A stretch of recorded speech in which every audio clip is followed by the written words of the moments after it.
In nearly every major category for the past several decades, Texas has always been ranked as only being America's second largest state. When counting by amount of land, Texas has always remained second, sitting in Alaska's gigantic shadow ever since they were admitted as a state back in 1959. There's even a common joke in Alaska that Alaska could be divided in half, and then Texas would get to only be the third largest American state. Then, when counting by amount of people, Texas has also long sat in the shadow of California. The most recent US-wide census in 2020 revealed that at that time, California had around 10 million more people than Texas. And correspondingly, when counting the states by the size of their economies, Texas has once again long sat in second place to California's larger first. But while the gap in size of land between Texas and Alaska can never be filled, the gap in size of people and economy between Texas and California has recently been narrowing rapidly. Because for the past 20+ years, Texas has been growing much more quickly than California has been, and it's been a long time coming.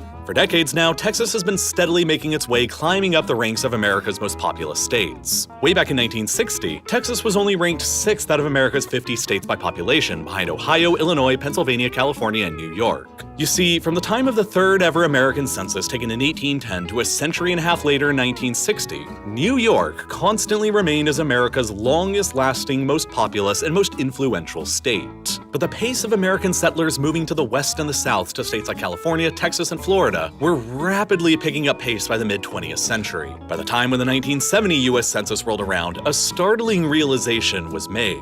For the first time since the 1810 census taken 160 years previously, another state had finally surpassed New York to become America's newest, most populous state: California. It was the very beginning of California's demographic dominance over all the other American states. And for the half a century ever since then, California has continually remained in the top position. By 1990, roughly 12% of all Americans were Californians, a proportion that has remained more or less constant ever since. But California hasn't been the only state experiencing rapid growth over the past half a century. Texas, too, continued adding more and more people and was climbing through the ranks as well, steadily surpassing Ohio, Illinois, and Pennsylvania until finally came the 2000 census, which revealed that Texas had suddenly become the second state since 1810 to surpass the population of New York. For the past 23 years ever since then, it has continually been California and Texas in the number 1 and 2 position for the most populous states. But Texas has been spending these past 23 years growing at a much faster rate than California's been. Back in 2000, when Texas was confirmed by the census as having America's second largest state population for the first time, the state was home to around 20.85 million people, while California had around 33.9 million, around 13 million more than the Lone Star State. But over the next 20 years, California would only add around 5.6 million additional people to its population, to hit its 2020 census-designated population of around 39.5 million.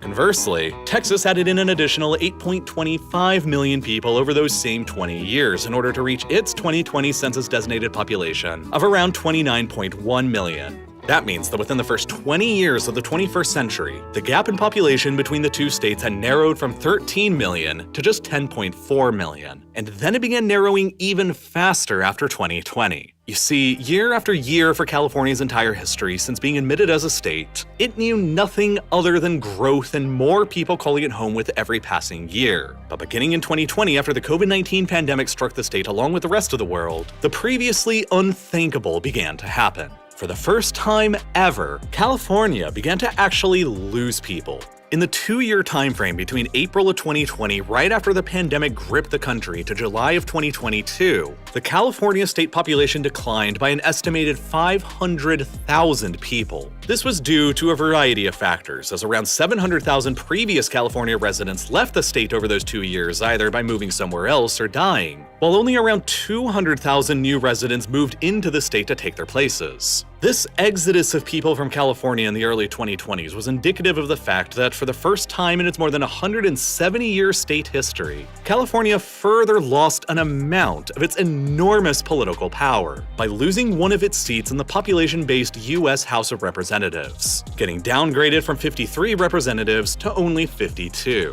further meaning one less Californian vote in the Electoral College for president. But the situation in Texas since the COVID-19 pandemic began could not be any more different. Over that same 2-year period between April of 2020 and July of 2022, the Texan state population increased by 884,000 people, more than the entire population of San Francisco proper. Relative to California's loss of around 500,000 people, the Texan state population narrowed its gap with California in only 2 years, in nearly the same amount it took an entire decade to accomplish beforehand. As of now, in 2023, California's population is estimated to be sitting at around 39 million people even, while Texas is projected to be sitting at around 31.2 million. A total difference now of fewer than 8 million people. And if the current trends continue on as they have been, then Texas may end up even eclipsing California's population as America's newest most populous state by sometime in the 2040s. The growth in Texas's population has also resulted in an accompanying growth in the state's political power. Conversely to California, Texas gained not only 1, but 2 additional seats in the population-based House of Representatives, from 36 up to 38. Roughly 15% of the number of electoral votes required now to win the American presidency. And perhaps most remarkably, the population explosion in Texas has been very well spread out across the state as well. It seems like pretty much everywhere in Texas has been booming recently. Dallas-Fort Worth, or DFW, a large urban metropolitan area in the north of Texas, has added nearly 1.5 million people to its population just since 2010. With around 7.8 million people now calling it home, DFW is the 4th largest metropolitan area in the entire United States, with more people than the entirety of Washington state. And perhaps even more remarkably, DFW is likely all set to surpass Greater Chicago as America's 3rd largest metropolitan area within only a decade from now, sometime in the mid-2030s, at which point it will only remain behind Los Angeles and New York City. But DFW is far from the only urban area of Texas that has been booming with people recently. Millions more have moved to the state's other major cities in Houston, San Antonio, and Austin, in an emerging, densely populated mega region that is being called the Texas Triangle. The Triangle only takes up less than a quarter of Texas's total land area and is roughly comparable in size to the state of Georgia. And yet, it already contains a population of more than 22 million people, or about 3 out of every 4 Texans. It contains America's 4th, 7th, 9th, 11th, and 13th largest cities, and is the 4th most heavily populated mega region in the United States behind Southern California, the Northeast megalopolis, and the Great Lakes. But by sometime in the 2030s, the Texas Triangle's population is projected to equalize with Southern California's. And unlike those other 2 largest regions in the Northeast and the Great Lakes, the Texas Triangle is mostly all contained within just a single state's borders. Now, there are ultimately many factors for why so many people have been moving to Texas and the Texas Triangle specifically, but one of the largest has been the rapidly expanding Texas economy, the huge number of jobs it has created, and the relatively affordable cost of living and doing business in the state. You see, between 2010 and 2021, the population of Texas grew by 18%, but the economy of Texas grew by a whopping 39% over that same time period, a rate that was approximately 1.5 times faster than the US national average rate of economic growth over the same time. Now, as of 2023, the Texas State Gross Domestic Product, or GDP, stands at a towering $2.35 trillion US, meaning that if Texas were an independent country, it would be the world's 8th largest economy when measured by nominal GDP, ahead of heavy hitters like Italy and Canada. For now, though, the Texan economy still sits beneath California's gigantic economy of $3.6 trillion. But if Texas can continue growing its population base at a faster clip than California, as it has been for the past 23 years now, for how much longer will California remain the top US state economy? There's already plenty of signs that it might not be very long at all. Texas already dramatically leads the 50 US states in terms of exports. In 2022, Texas exported a whopping $486 billion worth of products, about a quarter of all of America's exports combined, and an amount that was higher than all of the exports of California and New York put together. And part of the reason why droves of people have been relocating to Texas recently has been because of the droves of companies relocating to the state before them. In just the few short years since the COVID-19 pandemic began in early 2020, about 140 major companies have relocated their headquarters to Texas, and more than 40% of those companies relocated from California. Some of the biggest companies that did so since 2020 that got the biggest headlines included Oracle and Tesla, which relocated from California to Austin, Charles Schwab, which relocated from California to DFW, Hewlett-Packard Enterprise, which relocated from California to Houston, Caterpillar that relocated from Illinois to DFW, and McLaren North America, which also left New York for DFW. And besides for all these corporate headquarters relocating to Texas since 2020, other major companies have begun to significantly increase their office presences in the Lone Star State as well. Apple's new $1 billion campus in Austin will become the company's second largest corporate office space in the world when completed, with more than 5,000 employees, remaining only behind their primary headquarters in Apple Park in Cupertino, California. Google and Meta each likewise significantly increased their office spaces in downtown Austin as well, with thousands of new employees apiece in shiny new office towers, before the tech slowdown caught up to them in late 2022. Well, Goldman Sachs, the second largest investment bank in the world, announced that they would be constructing their new second largest office space in the world in downtown Dallas that will house 5,000 of their own employees when completed, which will make Dallas the company's second largest center of operations after their primary HQ in New York.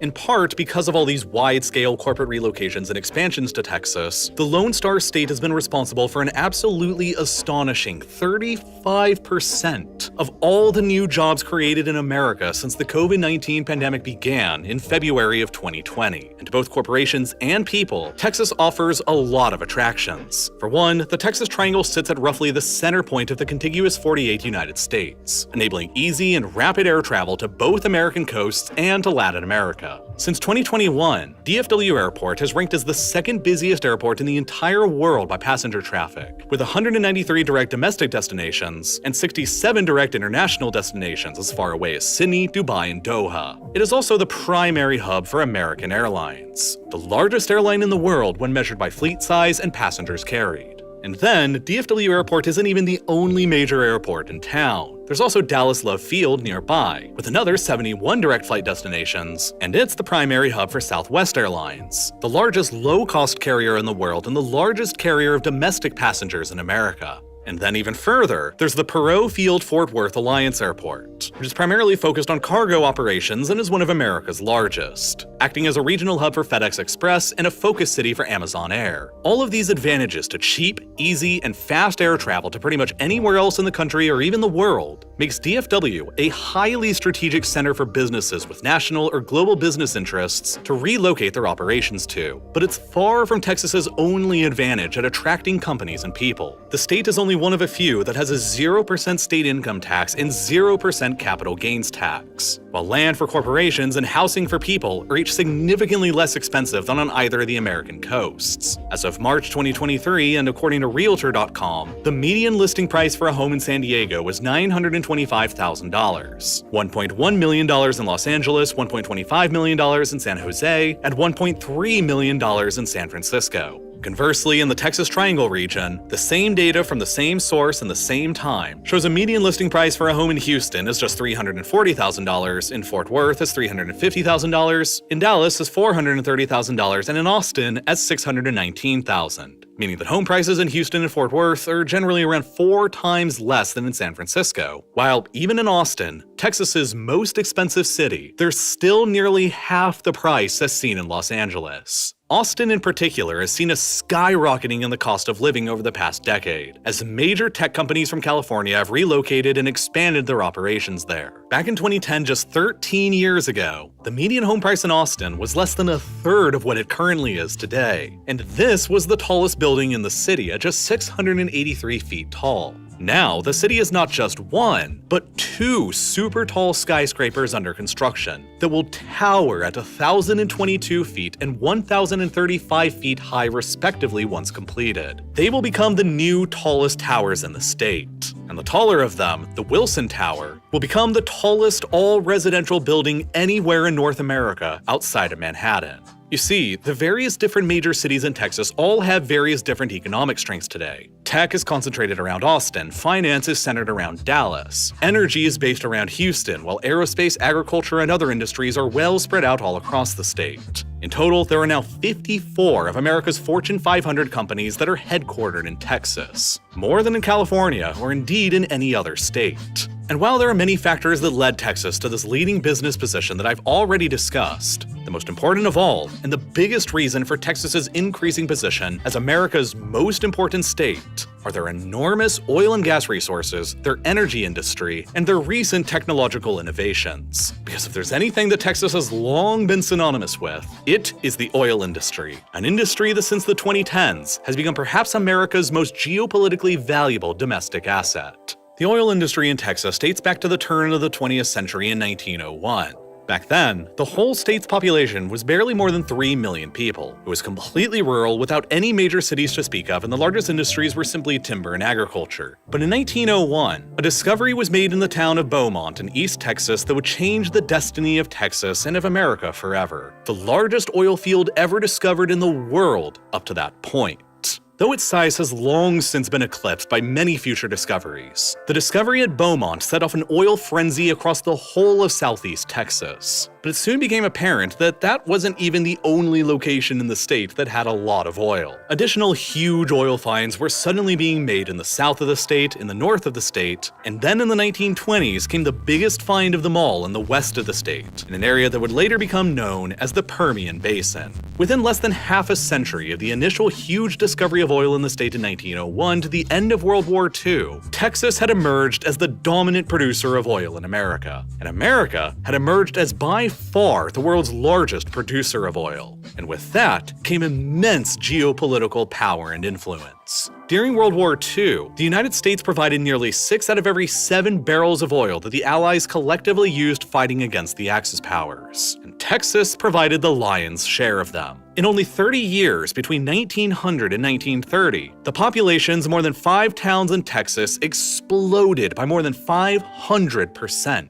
and became the fastest growing cities in America during the entire early 20th century, as millions came to strike their fortunes. In only 30 years from the initial big discovery of oil in Beaumont, the whole state population roughly doubled, and by the end of World War II, Texas had transformed from a predominantly rural state into a heavily industrialized one with many of America's largest cities. And for all intents and purposes, Texas was essentially a contained petrostate within the United States, because the oil industry effectively became the whole economy. But shortly after the Second World War, Texas and America's dominant position in the global oil industry steadily began diminishing. As the post-war economy boomed and more Americans began moving out away from cities and into heavily car-dependent suburbs, the demand for oil in the country shortly began to outpace America's own production. In 1946, the first large-scale shipment of oil from the Middle East, specifically from Kuwait, arrived on America's shores to help meet the growing demand.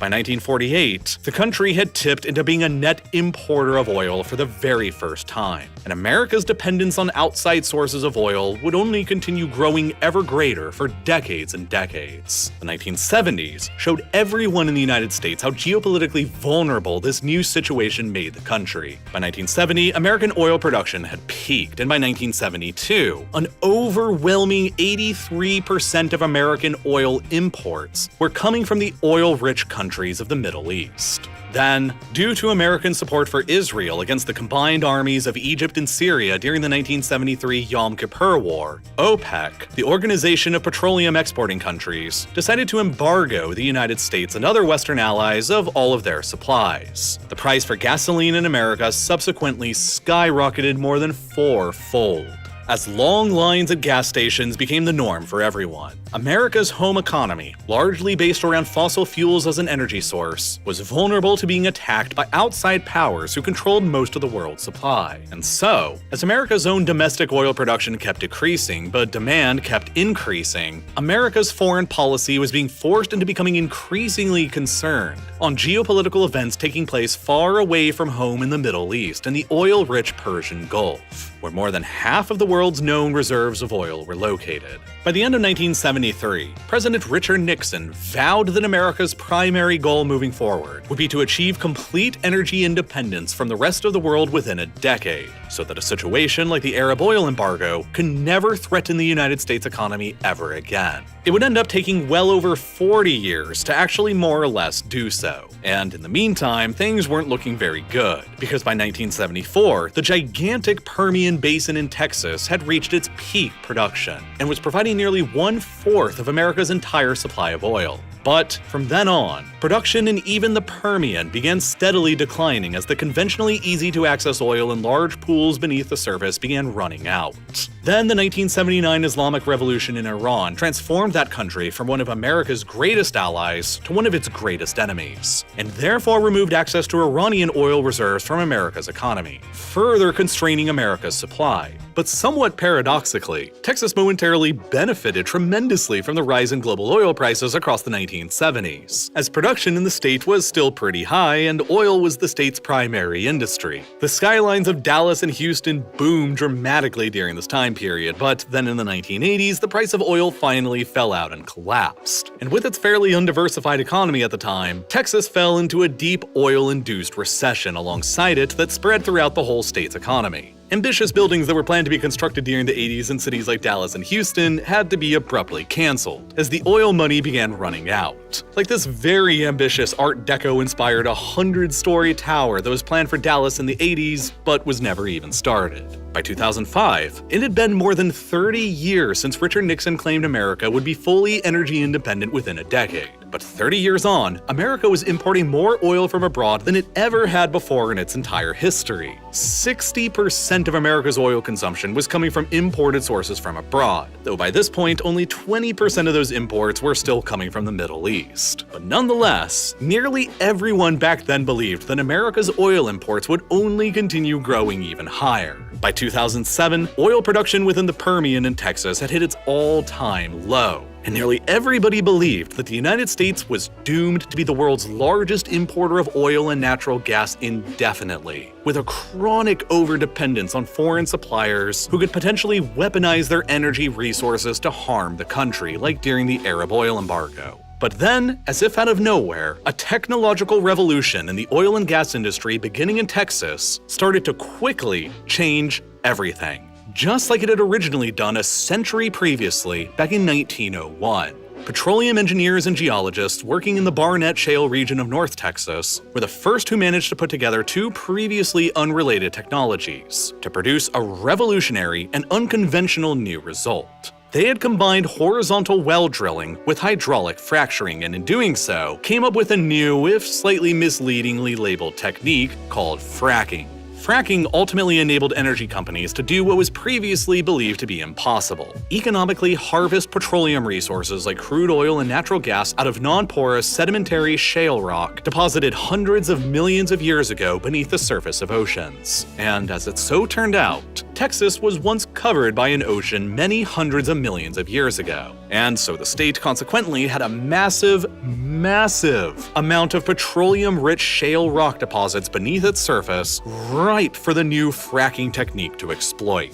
From the Barnett Shale region in North Texas, tens of thousands of unconventional fracking wells began suddenly getting drilled all across other newly discovered shale plays, like the Eagle Ford sedimentary basin running through south and southeastern Texas. And then, all eyes began once again turning back towards the gigantic Permian Basin over in West Texas. In 2012, the first successful horizontal shale well was drilled in the Permian, and the fracking boom had come to what had once been America's greatest oil field. And as it turned out, the Permian too was absolutely covered with previously inaccessible petroleum-rich shale rocks beneath the surface. As a result, in a period of just 7 years from 2007, when the Permian hit its lowest point of production, to 2014, Permian oil production more than doubled from 850,000 barrels a day to more than 2 million. And it was once again accounting for a full quarter of America's entire production of oil. As it turned out, fracking revealed that Texas contains several of the largest oil and gas fields that have ever been discovered anywhere in the world.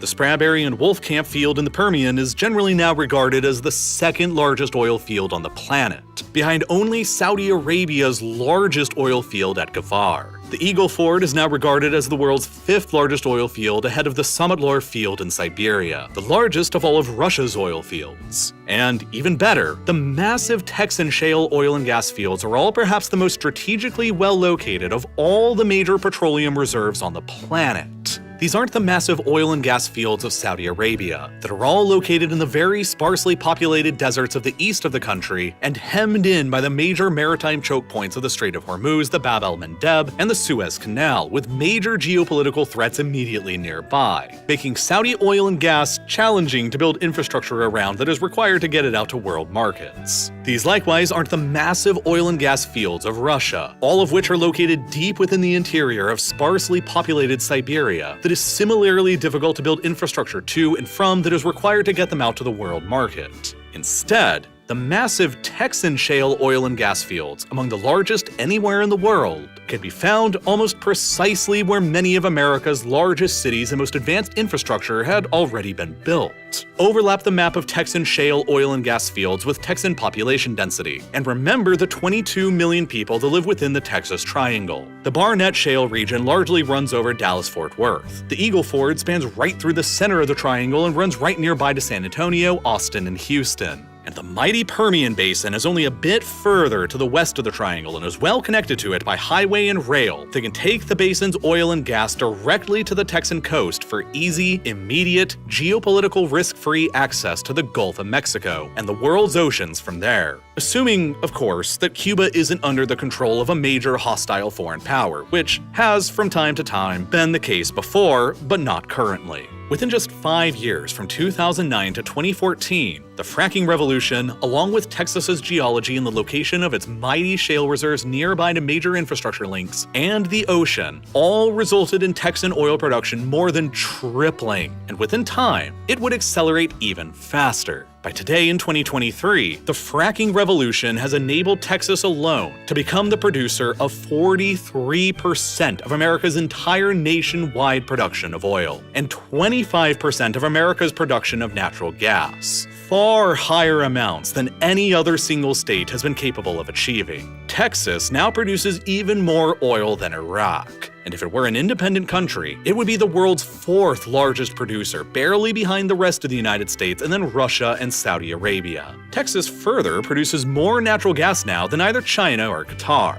And were it to be its own country, it would possess the fourth highest production of natural gas on the planet, just barely behind Iran. And then even further, Texas controls the largest amount of crude oil refineries out of any US state as well, and thus possesses the largest ability out of any of the states to refine crude oil into finished products like gasoline, diesel, and jet fuel. As of 2021, there are a total of 31 petroleum refineries in Texas, largely concentrated around the Gulf Coast, that collectively account for about a third of America's entire crude oil refining capacity. And that grants Texas the ability to refine more oil than India and every other country in the world besides for Russia, China, and the rest of the United States. As a result, the second Texas oil boom that began in the early 2010s has proven to be nearly as massive a development for the state as the first oil boom was in the early 20th century, and has been a further primary factor in the state's recent extraordinary growth rate. And even better this time around, when the price of oil inevitably comes down again in the future, the state's economy is well diversified enough to weather through the storm, unlike in the past. The Texan shale boom, along with smaller but still significant shale booms in other states like North Dakota, has ended up completely crushing everybody's predictions back from the 2000s about the United States being doomed to become the world's largest importer of oil and gas. Quite to the contrary, Texan oil and gas production heavily contributed to the United States finally regaining the title of the world's largest oil producer from Saudi Arabia in 2018, a title that America had lost more than 40 years previously, and a title it still would not have without Texas or fracking. By 2015, Texas and the United States were already doing what had previously been thought of as impossible. That December, a tanker in Corpus Christi loaded up with crude oil drilled from the shale in the Eagle Ford and set sail for France, representing the first major export of US oil abroad since the 1970s. The United States had suddenly returned back to the world world stage again as the largest oil and gas power in the world, and the reverberations shook across the globe.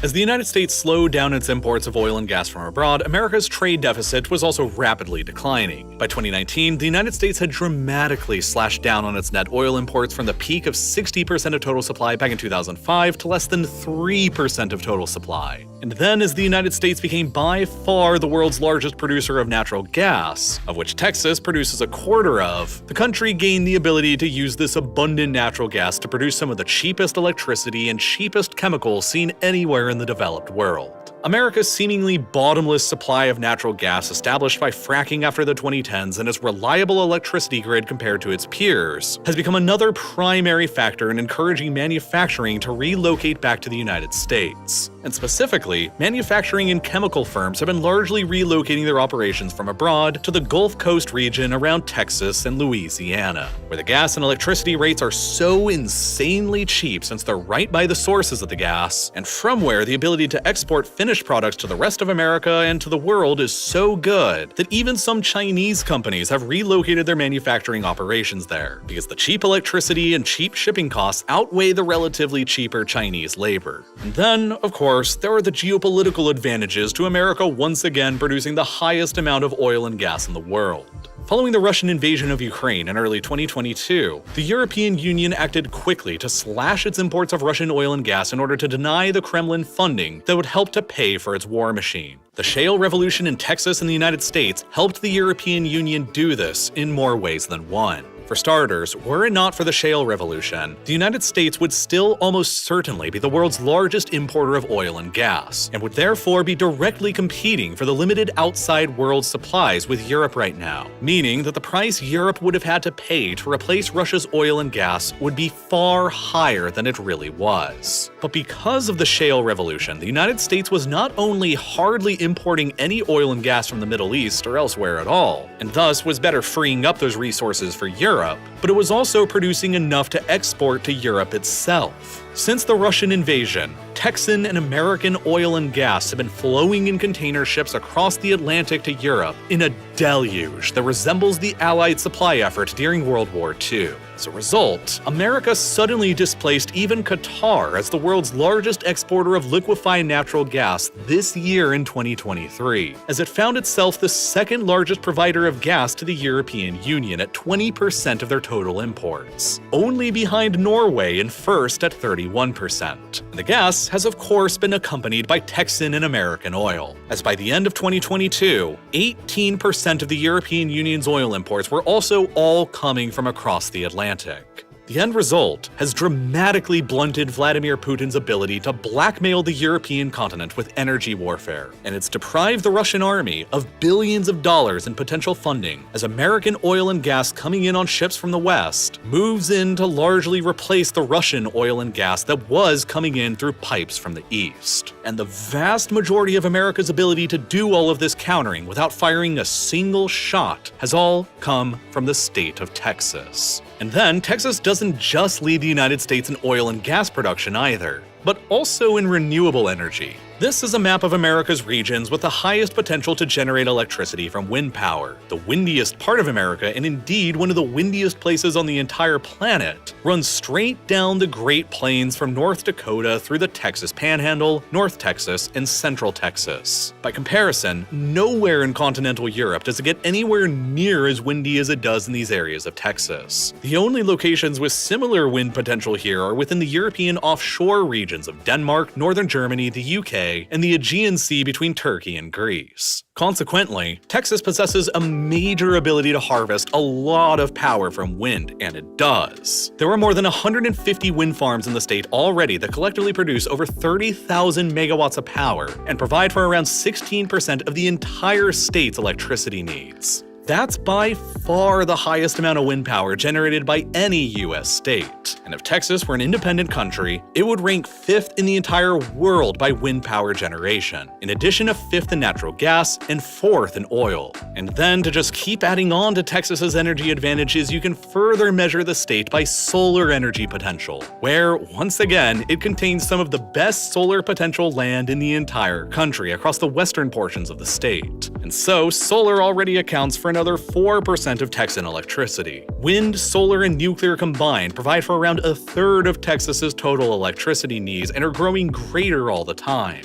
enabling the state to export even more of its vast oil and gas supplies to other states and other countries who need them more. Texas is therefore effectively one of the world's greatest energy super provinces, because it contains many of the largest and the most productive oil and gas fields on the planet, one of the largest refinery capabilities on the planet, some of the windiest and sunniest locations on the planet, a strategic position in the center of North America, granting it the ability to easily export many of those resources across the continent, and a long coastline free of major maritime choke points to export those resources around the world from. Texas is America's greatest energy province, and the boom that the energy industry has been providing the state over the past decade and a half has reverberated across every other industry in the state, from tech to finance to aerospace and more, which has all collectively led to Texas being the fastest growing of all America's states in raw numbers of people during the 21st century.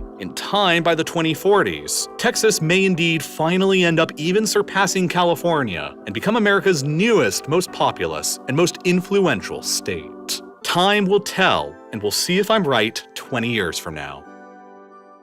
Now, as a nearly lifelong resident of Texas myself, I'm prepared to admit that I may be a little biased towards my home state in more ways than one, especially when it comes to the state's food scene. Tex-Mex and barbecue have both pretty much always been my favorite genre of food ever since I was little, and today's sponsor HelloFresh offers up plenty of choices in both, with recipes ranging from these Tex-Mex enchilada bowls to these cheesy Tex-Mex stuffed peppers, to bacon jalapeno mac and cheese, and so much more. Taking yourself to a grocery store and painstakingly searching for everything you need or want, and then driving back home takes up a lot of time and effort. But HelloFresh greatly innovates on that inefficient model by shipping precisely what you want in the exact quantity you need directly to your front door. You just use their app or website to select one of their 40 different meal options each week, and then all of their ingredients show up directly on your doorstep in an insulated, ice-packed box, and you can even add on extra snacks, sides, and desserts as well. Once you get your box, you can go straight to cooking with all the instructions provided on each meal's recipe card. And the cooking goes quicker than you'd expect, since you don't have to deal with measuring it all, and certain ingredients already come pre-prepared. That way, you can make a delicious, home-cooked meal in only around 30 minutes, without spending any of your time shopping or meal planning. It's also cheaper than grocery shopping and 25% cheaper than takeout options. Personally, it really allows me to fit more delicious cooking into my busy schedule, and that means I can avoid ordering more expensive delivery food or eating unhealthy frozen meals. That's why I've been using HelloFresh myself now for more than 2 years, and regularly order some of my all-time favorites, like these amazing Tex-Mex beef stuffed peppers. All around, HelloFresh is just a better way to eat, and it's often cheaper too, especially since you can click the button that's here on your screen right now, or by following the link down in the description below, which will take you to HelloFresh.com, where you can use the code RealLifeLore16 for 16 free meals plus free shipping. It's a great way to help support Real Life Lore and eat well too, so once again, that's HelloFresh.com and code RealLifeLore16 for 16 free meals and free shipping. And as always, thank you so much for watching.